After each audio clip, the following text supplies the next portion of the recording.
അപ്പോൾ കഴിഞ്ഞ ദിവസം ഒരു ബി ജെ പിയുടെ നേതാവ് അദ്ദേഹം ഒരു ചർച്ചയിൽ വന്നപ്പോൾ കുറേ കാര്യം ഞങ്ങൾക്ക് വളരെ ബുദ്ധിമുട്ടാണ്, സാറിന് അറിയാമോ, ഇപ്പം ഞങ്ങളുടെ തൊഴിലാളികൾക്ക്, ഞങ്ങളുടെ സർക്കാർ ജീവനക്കാർക്ക് DA ഒന്നും കിട്ടാത്തതുകൊണ്ട് ഞങ്ങൾ ദിവസം കൂലിപ്പണിക്ക് പോയിട്ടൊക്കെയാണ് ജീവിക്കുന്നതെന്നൊരു പ്രസംഗം നടത്തി. BJP സംഘടനയുടെ സംസ്ഥാന പ്രസിഡന്റ്. രാഷ്ട്രീയം ഞാൻ പറയുന്നതേ ഉള്ളൂ. സംഘടന ഇപ്പം അത് വീണ്ടും പേര് മാറ്റി ഒരു സഖാവ് മന്ത്രിയോട് ചോദിക്കുന്ന പറഞ്ഞ് പേര് മാറ്റി ഇറക്കിയിട്ടുണ്ട്, അറിയണമല്ലോ. ഇപ്പോൾ ഒരു സഖാവ് മന്ത്രിയോട് ചോദിക്കുന്നത് ആര്? ഈ സംഘടനയുടെ സംസ്ഥാന പ്രസിഡന്റാ. ഞാൻ പറയട്ടെ, ഇന്നലെ പ്രഖ്യാപിച്ച DA ഏറ്റവും മിനിമം 1000 രൂപ മുതൽ 7000 രൂപ വരെ ഒരു മാസം ഒരു സർക്കാർ ഉദ്യോഗസ്ഥന് കൂടുതൽ കിട്ടും. നമ്മുടെ സംസ്ഥാനത്ത് ഇനി മുന്നോട്ട് പോകുമ്പോൾ എന്തൊക്കെയായിരിക്കും? ഇപ്പോൾ ഇന്നലെ വളരെ സന്തോഷകരമായ ചില പ്രഖ്യാപനങ്ങൾ സംസ്ഥാന ഗവൺമെൻറ് നടപ്പിലാക്കിയിട്ട് നിൽക്കുന്നതിന് തൊട്ടടുത്ത ദിവസം നമ്മൾ നിൽക്കുന്നത്. സംസ്ഥാനം ഇന്ത്യയിലെ ഏറ്റവും കൂടുതൽ സാമ്പത്തികമായി ഞെരുക്കപ്പെടുന്ന സ്ഥലമാണ്. ഇപ്പോൾ എല്ലാവരും ചോദിക്കുന്ന കാര്യമുണ്ട്, നിങ്ങൾക്ക് സാമ്പത്തിക ബുദ്ധിമുട്ടാണ്, സാമ്പത്തിക പ്രതിസന്ധിയാണ്, എങ്ങനെയാണ് ഈ കാര്യങ്ങൾ ചെയ്യുന്നത്? ഇന്നലെ പ്രഖ്യാപിച്ച കാര്യങ്ങൾ നിങ്ങളെല്ലാം പത്രത്തിൽ വായിച്ചതാണ്. ക്ഷേമ പെൻഷൻ, സാമൂഹ്യക്ഷേമ പെൻഷൻ 62 ലക്ഷം പേർക്ക് കിട്ടുന്ന സാമൂഹ്യക്ഷേമ പെൻഷൻ 25% വർദ്ധിപ്പിച്ചു. ഈ 1-ാം തീയതി തൊട്ട് കൊടുക്കും, ഈ മാസത്തെ തൊട്ട് കൊടുക്കും, അതിന് തടസ്സമില്ല. അപ്പോൾ അങ്ങനെ വരുമ്പോൾ വലിയ തോതിൽ പണം ആവശ്യമുള്ളതാണ്. 2000 രൂപ ഒരു വീട്ടിൽ കിട്ടും. അതോടൊപ്പം തന്നെ പുതിയൊരു കാര്യം കൂടി ഇന്നലെ പറഞ്ഞത്, നമ്മുടെ വീട്ടമ്മമാരുടെ ഒരു ആനുകൂല്യം, വീട്ടമ്മമാർക്ക് ഒരു സഹായം, ഒരു സുരക്ഷ 35 വയസ്സ് മുതൽ 60 വയസ്സ് വരെയുള്ളവരുടെ കാര്യത്തിലാണ് പറയുന്നത്. അത് 1000 രൂപ വെച്ച് കൊടുക്കും. പഠനം കഴിഞ്ഞ് നിൽക്കുന്ന കുട്ടികൾക്ക്, ഇപ്പം എഞ്ചിനീയറിങ്ങോ പിന്നെ ഡിഗ്രിയോ IT കഴിഞ്ഞ കുട്ടികൾക്ക് അവർക്കൊരു ചെറിയ പീരീഡ് ജോലിയൊക്കെ അന്വേഷിക്കേണ്ടി വരും. ആ സമയത്തേക്ക് ഒരു 1000 രൂപ വെച്ച് കൊടുക്കാൻ വേണ്ടി ഒരു 5 ലക്ഷം പേർക്കെങ്കിലും കൊടുക്കേണ്ടി വരുമെന്നാണ് കണക്കാക്കുന്നത്. അതിനൊരു പണം വെച്ചു. ഇങ്ങനെയുള്ള പദ്ധതികൾ സാധാരണ ഇന്ത്യയിലെ മറ്റ് സംസ്ഥാനത്ത് ഇതുവരെ ഈ കുട്ടികൾക്കൊന്നും ഉള്ളതില്ല. അങ്ങനെ വരുമ്പോൾ സത്യത്തിൽ ഒരു വീട്ടിൽ 2 പേര് പ്രായമുള്ളവരുണ്ടെങ്കിൽ 2 പേർക്കായിട്ട് 2000, 4000 രൂപ കിട്ടും. അവരുടെ മകളുണ്ട്, ഈ പറഞ്ഞ വരുമാന പരിധിയിലുള്ള വീടാണെങ്കിൽ ഒരു 1000 രൂപ അവർക്ക് കിട്ടും. ഇത് കൂടാതെ 2 കുട്ടികൾ പഠിത്തം കഴിഞ്ഞപ്പോൾ അവരുടെ 2 കുട്ടികളുണ്ടെങ്കിൽ 2000 കിട്ടും. ഒരു വീട്ടിൽ 7000 രൂപ കിട്ടുന്ന ഒരു പദ്ധതിയാണ് ഒരു സംസ്ഥാന സർക്കാർ പറഞ്ഞത്. എന്തിനാണ് ഇങ്ങനെ പദ്ധതി? ഇന്ത്യയിൽ ഒരിടത്തുമില്ല. എന്തിനാണ് ഇങ്ങനെ 7000 രൂപ കൊടുക്കുന്നത്? ഇത് വേസ്റ്റ് അല്ലേ എന്നൊക്കെ ആളുകൾ ചോദിക്കുന്നുണ്ട്. ഇന്നലെ ചോദിച്ചു, പത്രക്കാർ ചോദിച്ചു. ഇത് മാത്രമല്ല, സാമൂഹ്യക്ഷേമ പെൻഷൻ അല്ല, എല്ലാ മേഖലയിലും അംഗൻവാടി, ആശ, ഇതൊക്കെ trade union, CITU, AITUC, INTUC ഒക്കെയുള്ള നേതാക്കന്മാർ ഇവിടെ പങ്കെടുക്കുന്നുണ്ട്. തൊഴിലാളികളുടെ പ്രശ്നമാണ്. സ്കീം വർക്കേഴ്സ്, പാചക തൊഴിലാളിക്ക് 600 രൂപയുള്ളൂ കേന്ദ്ര ഗവൺമെൻറ് തരുന്നത്. വിദ്യാഭ്യാസ മന്ത്രിയോട് പാചക തൊഴിലാളിക്ക് 600 രൂപയെ സെൻട്രൽ ഗവൺമെൻറ് തരുന്നുള്ളൂ. ഒരു മാസമാണ്, ദിവസമാണ് തെറ്റിദ്ധരിക്കരുത്. ഒരു മാസം 600 രൂപയാണ് തരുന്നത്. നമ്മൾ ഒരു ദിവസം 650 രൂപയാക്കി. ഇന്നലെ ഒരു മാസം 600 രൂപയാണ് കേന്ദ്ര ഗവൺമെൻറ് തരുന്നത്. ഇവരെ കുത്തിയിളക്കി സമരം ചെയ്യാനൊക്കെ ചിലർ നടക്കുന്നുണ്ട്. അവർ ഭരിക്കുന്ന സ്ഥലത്തെ കാര്യമൊന്നും നോക്കുന്നില്ല. ഒരു ദിവസം 600. ഇന്നലെ 50 രൂപ കൂട്ടി എന്ന് പറഞ്ഞാൽ മിനിമം 1200 രൂപ, 1100 രൂപ, 1200 രൂപ ഒരു മാസം അവർ കൂടി. എല്ലാ പദ്ധതികൾക്കും, അംഗൻവാടി, ആശ, പിന്നെ മറ്റ് പാചക തൊഴിലാളി, അതുപോലെ തന്നെ പ്രീ പ്രൈമറി ടീച്ചേഴ്സ്, എല്ലാ സ്കീം വർക്കേഴ്സും എല്ലാത്തിനും സാധാരണയല്ല, വ്യത്യസ്തമായ ചില റേറ്റൊക്കെയാണ്. എല്ലാവർക്കും 1000 രൂപ വെച്ച് വർദ്ധിപ്പിക്കാൻ തീരുമാനിച്ചു. നിർമ്മാണ തൊഴിലാളികളുടെ കാര്യത്തിൽ വലിയൊരു തലവേദനയുള്ള കാര്യമാണ്. ഇത്തരം ക്ഷേമനിധിയിലെ അങ്ങനത്തെയൊക്കെ സംഘടനകൾ ചർച്ചയാണ്. ഞാൻ ഈ വേദി പറയുന്നില്ല. വളരെ സീരിയസ് ആയ കാര്യം ട്രേഡ് യൂണിയൻ നേതാക്കന്മാർക്ക് അറിയാം. ഈ ക്ഷേമനിധിയിലെ അംഗത്വം എടുക്കുന്നത്. എന്തായാലും അവിടെ പണം കിട്ടാനുണ്ട്, കുറച്ച് നാളത്തെ കിട്ടാനുണ്ട്. അത് വന്നത് ഗവൺമെൻറ്റല്ല, ഇതൊന്നും നേരിട്ട് കൊടുക്കേണ്ടതല്ല. താരതമ്യേന മെച്ചപ്പെട്ട ക്ഷേമനിധിയാണ് നിർമ്മാണ തൊഴിലാളി. കാരണം നിർമ്മാണ തൊഴിലാളി സെസ് ഇടയ്ക്ക് പിരിക്കുന്നതിന് വന്നൊരു താമസം വന്നതാണ്. അതുകൊണ്ടാണ് വന്നത്. ഇപ്പോൾ അത് കളക്ഷൻ വന്നിട്ടുണ്ട്. എങ്കിലും ഇപ്പോൾ ആ പണം കൊടുക്കാൻ വേണ്ടിയിട്ട് കടം അവർ ബോറോ ചെയ്യുക, സർക്കാർ ഗ്യാരണ്ടി കൊടുക്കാൻ തീരുമാനിച്ചിട്ടുണ്ട്. അപ്പോൾ ആ കുടിശ്ശിക കൊടുത്ത് തീർക്കത്തക്ക വിധത്തിലേക്ക് ആ കാര്യങ്ങൾ വരും. അതിൻ്റെ തീരുമാനം എടുത്തിട്ടുണ്ട്. അതിൻ്റെ നടപടിക്രമങ്ങൾ നടക്കുകയാണ്. ഒരു മാസമായിട്ട് ശ്രീ ഇളമരക്കാരുമുള്ള ബന്ധപ്പെട്ട്, പിന്നെ ലേബർ മിനിസ്റ്ററും ബന്ധപ്പെട്ടിട്ട് അതിൻ്റെ ചെയർമാൻ ഒക്കെ കണക്ട് ചെയ്ത് ധനകാര്യ വകുപ്പ് അതിൻ്റെ ഗ്യാരണ്ടി കൊടുക്കാമെന്ന് പറഞ്ഞിട്ടുണ്ട്. അതിൻ്റെ കാര്യങ്ങൾ നടക്കുന്നുണ്ട്. ഇത് ക്ഷേമനിധികളുമായി ബന്ധപ്പെട്ടിട്ടാണ്. ഇന്നലെ അതേപോലെ ക്ഷേമനിധി മാത്രമല്ല, നമ്മുടെ പല മേഖലയിലെ പ്രഖ്യാപിച്ചു. സർക്കാർ ഉദ്യോഗസ്ഥന്മാർക്ക് ശമ്പള പരിഷ്കരണം കോവിഡ് കാലത്ത് നടത്തിയ ഒരേ ഒരു സ്ഥലം കേരളമാണ്. ഇപ്പോൾ അവർക്ക് കുറച്ച് DA കൊടുക്കുകയാണ്. ഞാൻ എപ്പോഴും പറയാറുണ്ട്, സംസ്ഥാന സർക്കാരിന് കുറച്ച് സാമ്പത്തിക ബുദ്ധിമുട്ടുണ്ട്. പത്രക്കാർ ഇന്നലെ ചോദിച്ചപ്പോൾ ഞാൻ പറഞ്ഞു സാമ്പത്തിക ബുദ്ധിമുട്ടുണ്ട്. പക്ഷേ സാമ്പത്തിക പ്രതിസന്ധി നമ്മളെവിടെയും പറഞ്ഞിട്ടില്ല. പ്രതിസന്ധി എന്ന് പറഞ്ഞാൽ നിന്ന് പോകുന്ന സ്ഥിതിയൊന്നുമില്ല. ബുദ്ധിമുട്ടുണ്ട്. എന്താ ബുദ്ധിമുട്ട്? ഇന്ത്യയിലെ എല്ലാ സംസ്ഥാനങ്ങൾക്കും ശരാശരി എടുത്താൽ ഓരോ സംസ്ഥാനത്തിനും അവരുടെ റവന്യൂ വരുമാനത്തിൻ്റെ 53% കേന്ദ്ര ഗവൺമെൻറ്റിൽ നിന്നുള്ള ട്രാൻസ്ഫറാണ്. എന്ന് പറഞ്ഞാൽ 100 രൂപ ഒരു സംസ്ഥാനത്തിന് വരുമാനം ഉണ്ടെങ്കിൽ 53 രൂപ അതിൽ കേന്ദ്രത്തിന് ട്രാൻസ്ഫർ. കേന്ദ്രം കുടുംബത്തിൽ നിന്ന് കൊണ്ടുവരുന്നതല്ലല്ലോ. ഓരോ സംസ്ഥാനത്തു നിന്നുള്ള നികുതി, ഇപ്പോൾ മദ്യത്തിൻ്റെ ടാക്സും പെട്രോൾ ഡീസൽ ഒഴിച്ച് ബാക്കി മുഴുവൻ പണവും കേന്ദ്രം പിരിക്കുന്നത്. GST കൂടെ വന്നതോടുകൂടി എല്ലാം അങ്ങോട്ടായി.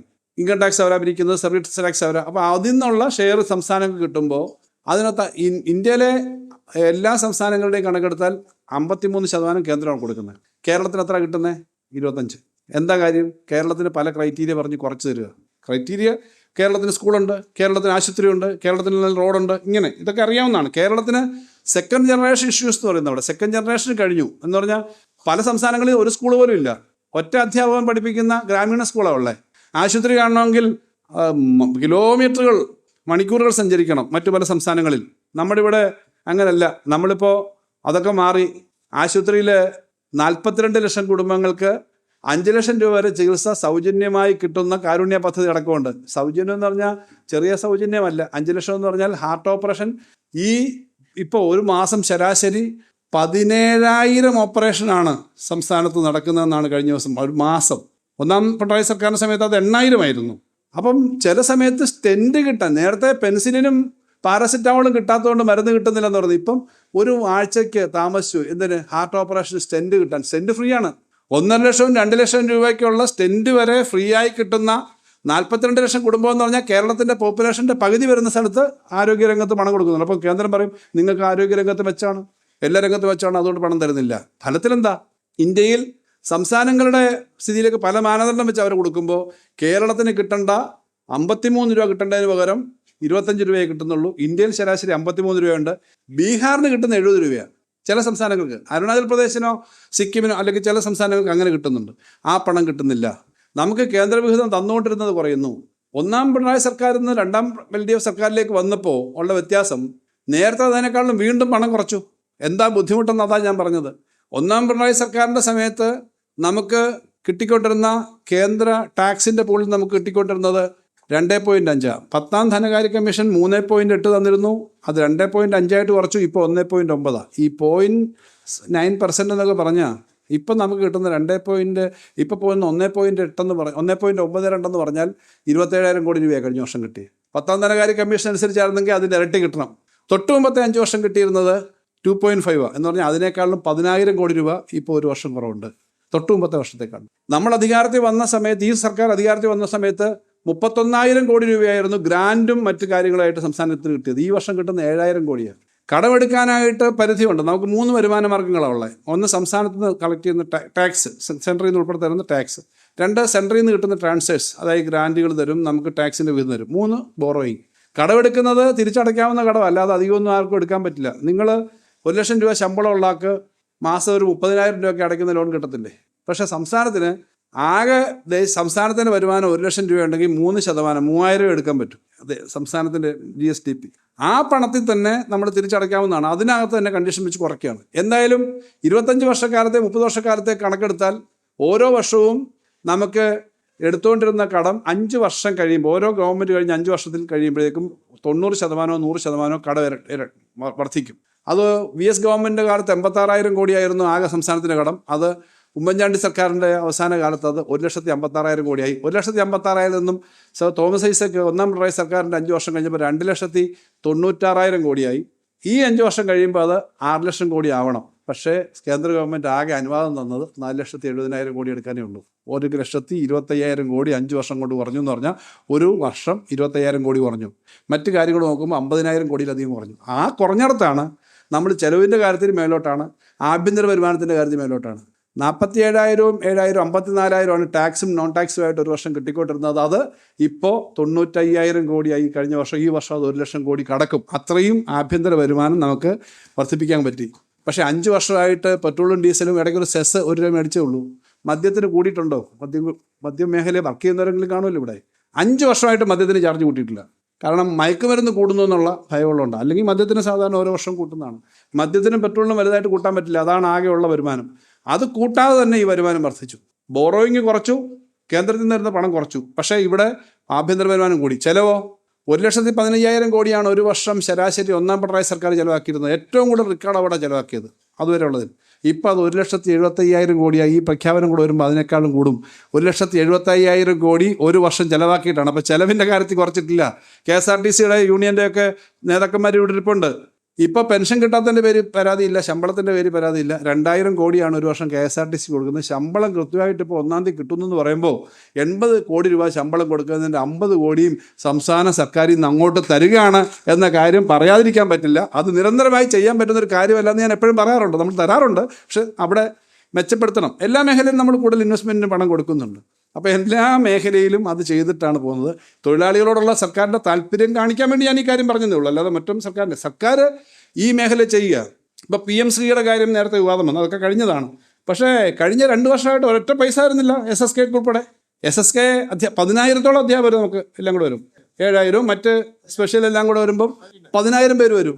അതിൻ്റെ പണം അവിടുന്ന് കിട്ടേണ്ടതാണ്. കുട്ടികളുടെ യൂണിഫോമിൻ്റെ ഒരു ചെറിയ പാർട്ട് അവിടുന്ന് തരുന്നുണ്ട്, എല്ലാവരുടെയും ഇല്ല.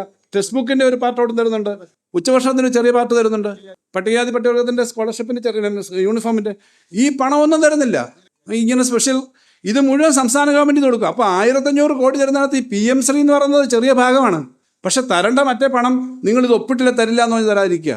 ബ്രാൻഡിങ്ങിൻ്റെ പേരിൽ ലൈഫിന് ഓരോ വീട്ടിലും പ്രധാനമന്ത്രിയുടെ പേര് വെച്ചില്ലെങ്കിൽ, പടം വെച്ചില്ലെങ്കിൽ അതിന് തരുന്ന പണം തരാതിരിക്കുക. ഇങ്ങനെ നോക്കുകയാണെങ്കിൽ ഒരു 10,000 കോടിയെങ്കിലും പലതരത്തിൽ കേന്ദ്ര ഗവൺമെൻറ് കിട്ടാനുണ്ട്. നെല്ലിൻ്റെ മാത്രം 2,500 കോടിയുണ്ട്, നെല്ലിൻ്റെയും സിവിൽ സപ്ലൈസിൻ്റെയും. ഇങ്ങനൊരു കണ്ടീഷൻ വെച്ച് തരാതിരിക്കുക. ഇങ്ങനെയൊക്കെയുള്ള അനുഭവത്തിനിടയിലും ഈ സംസ്ഥാനത്തെ തൊഴിലാളികൾക്ക് ആനുകൂല്യങ്ങൾ കൊടുക്കുന്നതിന് ഒട്ടും പുറകോട്ട് പോകുന്നതല്ല ഈ കേരളത്തിലെ ഇടതുപക്ഷ ജനാധിപത്യ മുന്നണി എന്നുള്ളത് ഏറ്റവും പ്രധാനപ്പെട്ട കാര്യമാണ്. ഇവിടെ പറഞ്ഞ ഏറ്റവും ഒടുവിൽ നമ്മളിപ്പോൾ ആലോചിച്ച ഓരോന്നും, ഇപ്പം അംഗൻവാടിയുടെയും ആശയുടെയും ഓരോന്നും നോക്കിക്കോളൂ. ആശ വർക്കേഴ്സിന് 1,000 ചില്ലാനും രൂപയേ ഉള്ളൂ കേന്ദ്രത്തിൽ നിന്ന് കിട്ടുന്നത്. 1,000 ചില്ലാനും രൂപ മാത്രമേ കേന്ദ്രത്തിൽ നിന്ന് കിട്ടൂ. നമ്മൾ ഇപ്പോൾ ഈ 1,000 കൂടെ വരുമ്പോഴത്തേക്ക് 14,000 രൂപ വരെ കിട്ടും. അവരുടെ ശമ്പളം ഇത് 7,000 8,000 ആവും. അതുള്ള മറ്റ് ആനുകൂല്യം കൂടെ കൂട്ടി. അപ്പോൾ ഇത് കൊടുക്കുകയാണ്, കാരണം അവർക്കൊക്കെ ജീവിക്കണം. പക്ഷേ ഈ കാര്യങ്ങളൊന്നും പറയാതെ രാഷ്ട്രീയമായിട്ട് പ്രചരിപ്പിക്കുന്നുണ്ട്. ഇപ്പോൾ ഈ അടുത്തിടയ്ക്കൊരു വീഡിയോ വന്നു, സർക്കാർ ജീവനക്കാർക്ക് ശമ്പളം കൊടുത്തു. അവർക്ക് കുറച്ച് DA കൊടുക്കാനുണ്ട്. ആകെ സംസ്ഥാന സർക്കാരിനുള്ള കടം കൊടുക്കാനുള്ള ബാധ്യത ഒരു DA കുടിശ്ശിക മാത്രം. അത് ഞാൻ പറയുന്നത് 30,000 കോടി രൂപ കിട്ടിയാൽ തീരുന്ന അല്ലാതെ ഒരു കടവുമില്ല. 1,4 ലക്ഷം കോടി രൂപ കടം എടുക്കുന്നത് മാത്രം വെട്ടിക്കുറച്ചു. ഒരു വർഷം 25,000 കോടിയിലധികം തൊട്ടു മുമ്പ് കിട്ടിയിരുന്നത് ഗ്രാൻഡ് വെട്ടിക്കുറച്ചു. അങ്ങനെ വന്നാൽ 2.5 ലക്ഷം കോടി രൂപ വെട്ടിക്കുറച്ച സ്ഥലത്ത് ആകെ ഇപ്പം നിൽക്കുന്ന കടം 30,000 കോടിയുടെയാണ്. അതുണ്ടെന്ന് എവിടെയും പറയുന്നതിനൊന്നും പടിയില്ല, അത്രയും കൊടുക്കാനുണ്ട്. സർക്കാർ ജീവനക്കാർക്ക് DA ഇപ്രാവശ്യം റൂൾ 300 അനുസരിച്ച് മുഖ്യമന്ത്രി പ്രഖ്യാപിച്ചത് നമ്മളാകെ 2 DA വെച്ച് കൊടുക്കുന്ന ഈ ക്ഷേമ പെൻഷൻ കൊടുത്തു തീർക്കും 2 വർഷം കൊണ്ടാണ്. ആ 2-ന് പകരം 3 കൊടുത്തു.